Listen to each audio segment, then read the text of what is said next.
on se rend compte que les travaux qu'ils sont en train de faire sont tellement risquants, au point où j'ai un enfant de 17 mois. Je vais parler à cet enfant en quelle langue? Je peux parler à l'enfant de 10 ans, il va comprendre que maman dit que n'allons pas derrière la maison. Je peux parler à celui de 14 ans, mais un enfant de 17 mois, cet enfant, je marche pratiquement avec elle. Quand je sors pour aller au marché, je suis obligé de déplacer l'enfant parce que si elle la laisse avec ses frères, pendant que ses frères sont en train de visionner, elle peut contourner la maison et se retrouver dans le trou.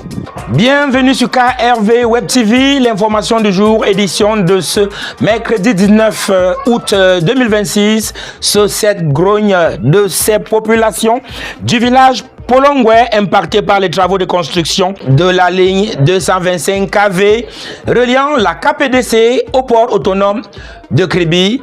Mesdames et messieurs, nous en parlons davantage juste derrière la transition. L'information du jour. Welcome back, mesdames et messieurs.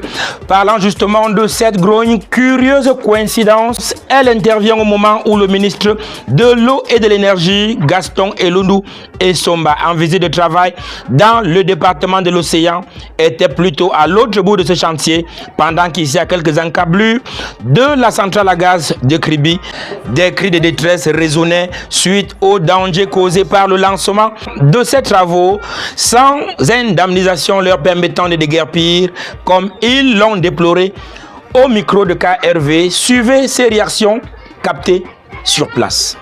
La population ne refuse pas le projet. Le projet est bien bel et bon.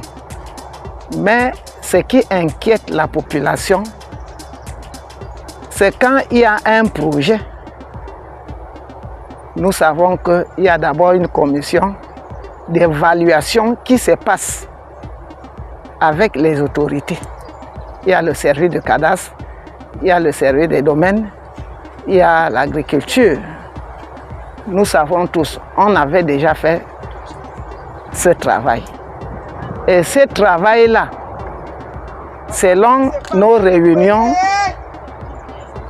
que nous avions tenues avec le port autonome de Kribi, on nous a signifié que avant que les travaux ne passent sur le corridor, ils vont d'abord nous dédommager. L'information du jour. À notre grande surprise, nous voyons que les travaux ont déjà commencé. Nos maisons, les trous sont au bord, à 1 mètre de la maison. Nous allons vivre comment? Le ministre de l'eau et de l'énergie. Nous allons vivre comment? Vous voulez qu'on vive comment? Voilà un terrain qui est titré, avec un titre foncier d'une famille. Voilà ça qui est détruit. On n'a rien donné. Ils disent qu'on doit attendre le ministre, on doit attendre le délégué des affaires foncières. Il arrivera quand? Pendant ce temps, leurs travaux sont en train de se passer. L'information du jour. Nos enfants sont en danger, puisque les enfants, la nuit, le fil vibre. Le fil vibre. Les Chinois travaillent jusqu'à 23h, minuit. Et ils sont en train de faire les vibrations avec leur moteur pour creuser le sol. On ne dort pas, on a l'insomnie. On va faire comment? On va faire comment, monsieur le sous-préfet, monsieur le préfet, monsieur le ministre, on va faire comment?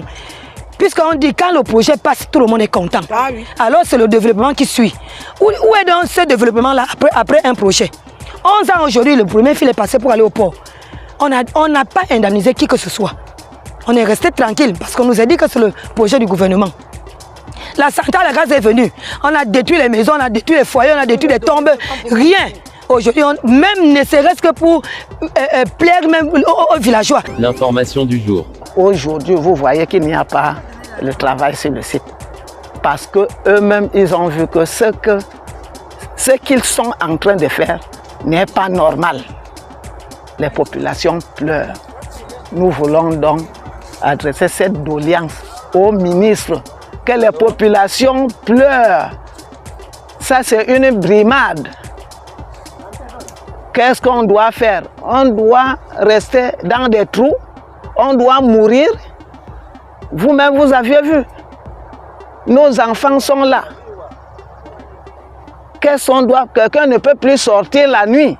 L'information du jour. Vous écoutiez là quelques populations du village Mpolongwe dont les sites, que ce soit champêtres ou alors d'habitation, sont impactés par les dits travaux qui sollicitent l'attention des pouvoirs publics et que vivement qu'une solution durable soit trouvée au vu de l'importance de ce chantier. Restez scotchés sur KRV Web TV pour plus d'informations. À très bientôt.